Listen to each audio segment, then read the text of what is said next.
मानव विकास chapter के तहत अगला जो हम लोगों का टॉपिक है वो है मानव विकास के उपागम। उपागम का मतलब हम लोग क्या जाने, सोच विचार। तो उस समय के जो भूगोलवेता थे, विद्वान थे, सभी के मन में क्या चलता था कि मानव विकास के लिए कुछ कुछ वो अपने विचार रखें, और वही विचार उपागम बन गया, कॉन्सेप्ट बन गया। जैसे एक उपागम है आय उपागम, कि मानव मनुष्य के पास एक निश्चित आय होगी, पैसा आएगा तभी वो अपना विकास कर पाएगा। नहीं, हमने क्या बोला था, मानव विकास के लिए क्षमता निर्माण होना चाहिए। क्षमता निर्माण के लिए क्या चाहिए, आय चाहिए ना। हमने क्या बोला था कि कृषि को अगर उत्पादन करना है तो उसके पास उर्वरक खरीदने के लिए पैसा चाहिए ना। स्टूडेंट को पढ़ाई करना है तो कलम चाहिए ना। तो सबके लिए क्या चीज है, आय उपागम, एक निश्चित आय होनी चाहिए। पहला उपागम ये हुआ। दूसरा है कल्याण उपागम। अगर आय नहीं हो पा रहा है तो सरकार के द्वारा ऐसे कुछ योजनाएं लाई जाएंगी जिनसे कल्याण के द्वारा उनके पास उतना सा पैसा दे दिया जाए।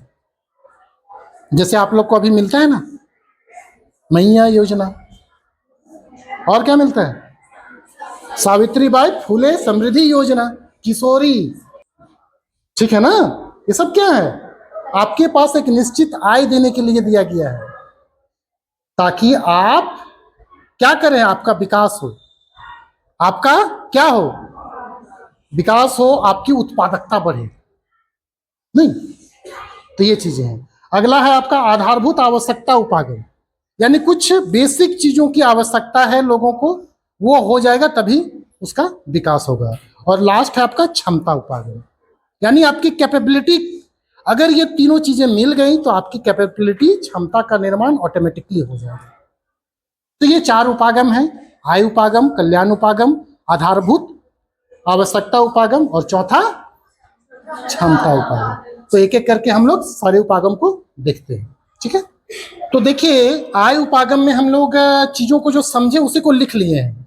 सबसे पहले इसको हम लोग एक प्रकार से परिभाषित कर सकते हैं कि आय उपागम मानव विकास का सबसे पुराने उपागमों में से एक उपागम है, जिसमें मानव विकास को, ये जो संकल्पना है मानव विकास को, उसको आय के साथ जोड़ा जाता है ना। व्यक्ति का आय कितना है उससे डिपेंड करेगा कि मानव का विकास होगा या नहीं होगा।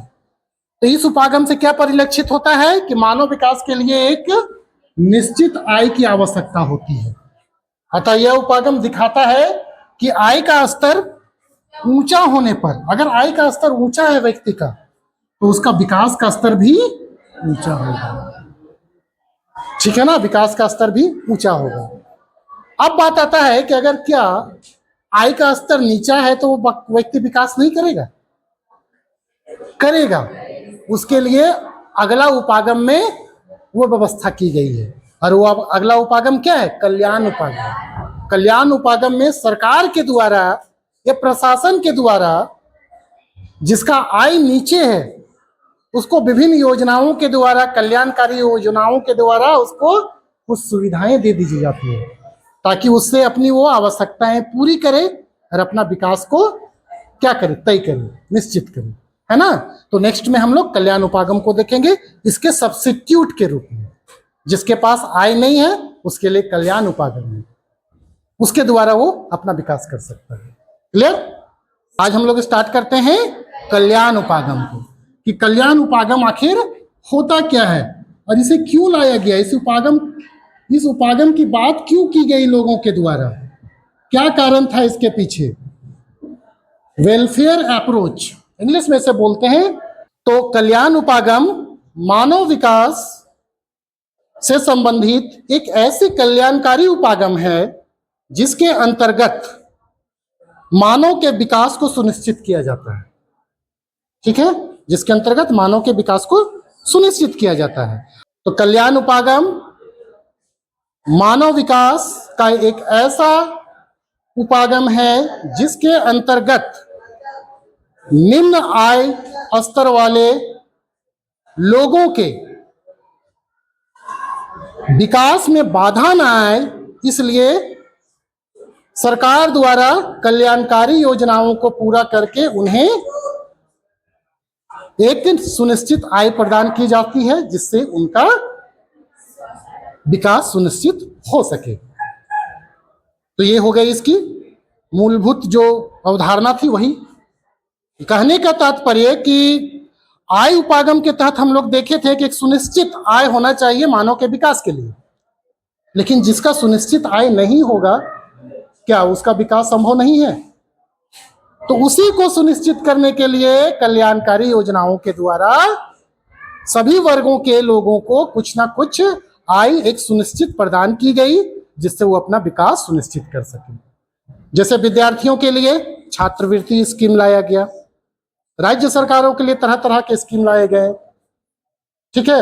वृद्ध जनों के लिए वृद्धावस्था पेंशन लाया गया, महिलाओं के लिए मैया समान योजना लाया गया। क्लियर है? ठीक है, इसको हम लोग समझ लिए, अब इसको लिख लेते हैं। ठीक, तो देखिए जैसे हम लोग कल्याण उपागम को समझें उसी को एक बार हम लोग पूरा तरह से लिख लिए। सबसे पहले इसको हम लोग परिचित हुए, उससे परिभाषा दिए। मान लीजिए एग्जाम में आए पूछ दे आपको कि क्या समझते हैं, तो देखिए हम लोग कैसे उसको लिखें एक सामान्य भाषा में जिसको आप कोई भी आदमी समझ सके। कल्याण उपागम मानव विकास का एक ऐसा उपागम है जिसके अंतर्गत सरकार द्वारा विभिन्न कल्याणकारी योजनाओं, किसके द्वारा? तो सरकार के द्वारा, ठीक है ना, विभिन्न कल्याणकारी योजनाओं के माध्यम से निम्न आय स्तर वाले लोगों को, किसको? तो निम्न आय स्तर वाले लोगों के शिक्षा, स्वास्थ्य, सामाजिक सुरक्षा एवं अन्य सुख सुविधाओं पर सरकारी व्यय किया जाता है जिससे कि उनका सर्वांगीण विकास हो सके। तो स्पष्ट क्या होती है? इस प्रकार स्पष्ट है कि आय उपागम के द्वारा, इससे पहले हम लोग पढ़े थे ना आय उपागम, आय उपागम के द्वारा जिनका विकास नहीं हो पाता है, जिनके पास एक निश्चित आय नहीं होती है, उन्हीं का नहीं हो पाएगा, नहीं हो पाता है, उन्हें सरकारी कल्याणकारी योजनाओं के तहत कल्याण उपागम के द्वारा प्रोत्साहन दिया जाता है। ठीक है, प्रोत्साहन दिया जाता है ताकि वे अपना विकास सुनिश्चित कर सके। यहां पे कुछ वर्ड आए हैं इस परिभाषा में, और परिभाषा जो हम लोग स्पष्ट किए हैं इसमें कुछ वर्ड आए हैं। इन वर्डों को हम लोग शब्दों को एक बार समझते हैं। पहला क्या है? तो आया है कि सरकार किसके अंतर्गत? तो सरकार करती है। तो सरकार का तात्पर्य क्या? केंद्र सरकार, राज्य सरकार और आपकी स्थानीय सरकार।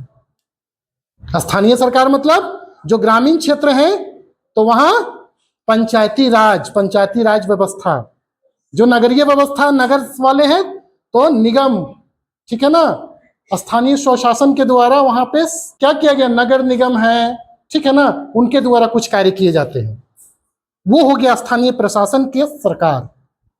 तो 3 स्तरों पर सरकार चलती है और तीनों स्तर पर अलग अलग कल्याणकारी योजनाओं के माध्यम से, चाहे वो केंद्र सरकार हो, राज्य सरकार हो या आपका स्थानीय सरकार हो, यानी पंचायती राज प्रशासन या शहरी निकाय के द्वारा क्या किए जाते हैं। तो जो निम्न आय स्तर वाले लोग हैं, जैसे आप लोग क्या बोलते हैं, बीपीएल, बिलो पॉवर्टी लाइन के नीचे जो है, जिनका आय स्तर नीचे है, एक आय दिया गया है उस आय से नीचे है, तो वो निम्न आय स्तर वाले कहलाएंगे। तो उनके क्या? एजुकेशन, स्वास्थ्य, उनके हेल्थ के लिए और सामाजिक सुरक्षा। सामाजिक सुरक्षा समझते हैं? नहीं, समाज में सुरक्षा प्रदान करना। जैसे बुजुर्ग है, वो अब काम करने लायक नहीं है, तो उसको कैसे होगा सुरक्षा? उसके पास कुछ आय रहेगा तब तो अपनी सुख सुविधाएं प्राप्त कर पाएगा। उसी को बोलते हैं सामाजिक सुरक्षा, मतलब समाज में इज्जत पाना, वही सामाजिक सुरक्षा है, सोशल सिक्योरिटी।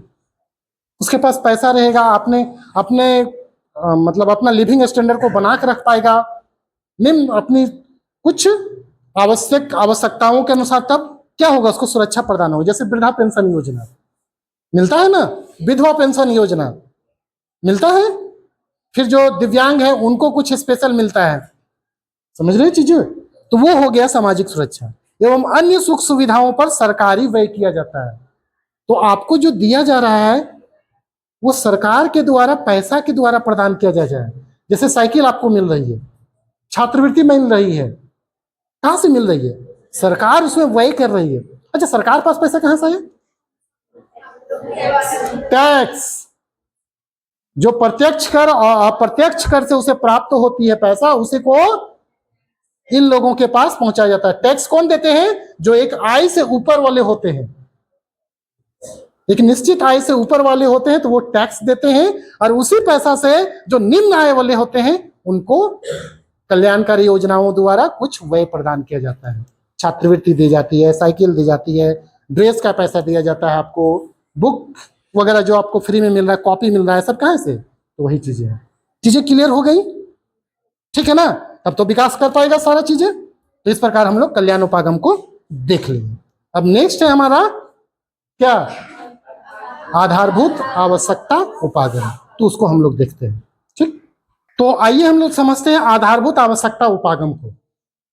आधारभूत आवश्यकता उपागम मानव विकास के अंतर्गत ILO द्वारा, इंटरनेशनल लेबर ऑर्गेनाइजेशन यानी अंतरराष्ट्रीय श्रम संगठन के द्वारा प्रस्तावित एक उपागम है, जिसके अंतर्गत कुछ न्यूनतम आवश्यकताएं सुनिश्चित की गई हैं कि अगर ये न्यूनतम आवश्यकताएं मानव के पास होगा तो अपना विकास कर पाएगा। उसमें से 6 मुख्य हैं। स्वास्थ्य है, शिक्षा है, ठीक है ना, भोजन है, जलापूर्ति है, स्वच्छता है और आवास है। उसी को हम लोग लिख लिए हैं। ठीक है, इसको आप लोग लिख ले। देखिए, आधारभूत आवश्यकता उपागम मानव विकास किसके लिए? तो मानव विकास के लिए अंतरराष्ट्रीय श्रम संगठन, ध्यान देंगे, अंतरराष्ट्रीय श्रम संगठन के द्वारा प्रस्तावित एक महत्वपूर्ण उपागम है। इस उपागम के अंतर्गत निम्नलिखित 6, कितने हो सके पूछ दे कि आधारभूत आवश्यकता कितने हैं मानव के? तो 6। तो निम्नलिखित 6 न्यूनतम आवश्यकताओं की पहचान की गई है, और वो 6 कौन है? यहाँ पे नंबरिंग किए हुए फ्लो चार्ट में भी लिखा हुआ है। स्वास्थ्य, शिक्षा, भोजन, जलापूर्ति, स्वच्छता और आवास। तो इस प्रकार हम लोग देखें मानव विकास के 3 उपागम, आयु उपागम, कल्याण उपागम और आधारभूत आवश्यकता उपागम। ये तीनों अगर उसे प्राप्त हो जाएगी तो उसका क्षमता अपने आप, कैपेबिलिटी अपने आप बढ़ जाएगी। तो अंतिम है हमारा क्षमता उपागम, उसको हम लोग आगे करते हैं। ठीक है, कैपेबिलिटी अप्रोच का, ठीक है ना, यानी क्षमता उपागम का, क्षमता उपागम। और ये क्षमता उपागम बताता है, क्या बताता है? बताता है कि मानव विकास के अंतर्गत क्षमता उपागम की पूर्णता, क्षमता उपागम की पूर्णता अन्य तीनों उपागमों की अगर पूर्ति हो जाती है तब वो प्राप्त होता है। अगर आय उपागम है, बाय द वे नहीं है, तो कल्याण उपागम के तहत आधारभूत आवश्यकताओं को पूरा किया जाए, तब मानव का क्षमता में विकास होगा, और क्षमता में विकास होगा तब मानव का विकास ऑटोमेटिकली हो जाएगा। तो आज हम लोग का इसी विषय पे हम लोग करेंगे। तो हम लोग लिख लेते हैं पहले क्षमता उपागम के बारे में। क्षमता उपागम क्या बोलता है? क्षमता उपागम बोलता है कि मानव विकास के जो अन्य 3 उपागम हैं, अन्य 3 उपागम मतलब आय उपागम, कल्याण उपागम, आधारभूत आवश्यकता उपागम, ये तीनों की अगर पूर्णता हो जाती है तो निर्भर करता है कि उसका क्षमता अपने आप डेवलप कर जाएगा, कैपेबिलिटी उसकी बढ़ जाएगी, और बढ़ जाएगी तो ऑटोमेटिकली उसका विकास होगा। तो स्पष्ट है कि क्षमताओं का निर्माण क्या है? क्षमताओं का निर्माण, जो कैपेबिलिटी बिल्डिंग है किसी व्यक्ति का, जैसे मेरा क्षमता कैसे बढ़ेगा? क्षमताओं का निर्माण बढ़ते मानव विकास पर निर्भर करता है। मानव का विकास अगर बढ़ते जा रहा है तो उसका क्षमता का भी डेवलपमेंट होते जाएगा, उसका बिल्डिंग बनते जाएगा, उसका कैपेबिलिटी। अब देखते हैं क्षमता उपागम कहां से आया। तो क्षमता उपागम जो शब्द है, ये जो संकल्पना है, ये संकल्पना लेके आए हैं प्रोफेसर अमर्त्य सेन, और ये कहाँ के हैं? भारत के। ठीक है ना, अमर्त्य सेन को इन्होंने ही बताया कि संसाधनों तक पहुंच, क्या संसाधनों तक पहुंच ही मानव क्षमता का केंद्र बिंदु माना जाता है। अगर संसाधनों तक हम पहुंच बना देते हैं व्यक्ति का, दैट मीन्स आय का स्रोत अगर उसके पास आ गया, प्रति व्यक्ति आय अगर बढ़ गई, तो वो एक आधार होता है और उसी आधार से फिर मानव का विकास संभव होगा। आधार हम लोग वहीं से कर रहे हैं ना, आय उपागम से। नहीं प्राप्त हुआ आय उपागम तो कल्याण उपागम के द्वारा उसे आय के साधन देना, साधन नहीं वो रिक्वायरमेंट दे दिए, आधारभूत 6 उपागम आवश्यकता दे दिए। वही ना बता रहे हैं संसाधनों तक कैसे पहुंचा जाए, ठीक है ना। संसाधनों तक जो प्राकृतिक संसाधन है या मानव निर्मित संसाधन है, सबको बराबर रूप से उसको कैसे हम दें, तो वही बता रहे हैं हम लोग। देखिए फ्लो चार्ट में क्षमता उपागम अन्य तीनों उपागमों पर निर्भर करता है और प्रोफेसर अमर्त्य सेन इससे संबंधित है, जो बोलते हैं कि संसाधनों तक पहुंच और मानव संसाधनों तक पहुंच ही मानव क्षमता का निर्माण करता है, ठीक है ना, निर्माण करता है। इसको आप लोग बना लीजिए, ठीक है ना। उसके बाद हम लोग नेक्स्ट क्वेश्चन को लेते हैं।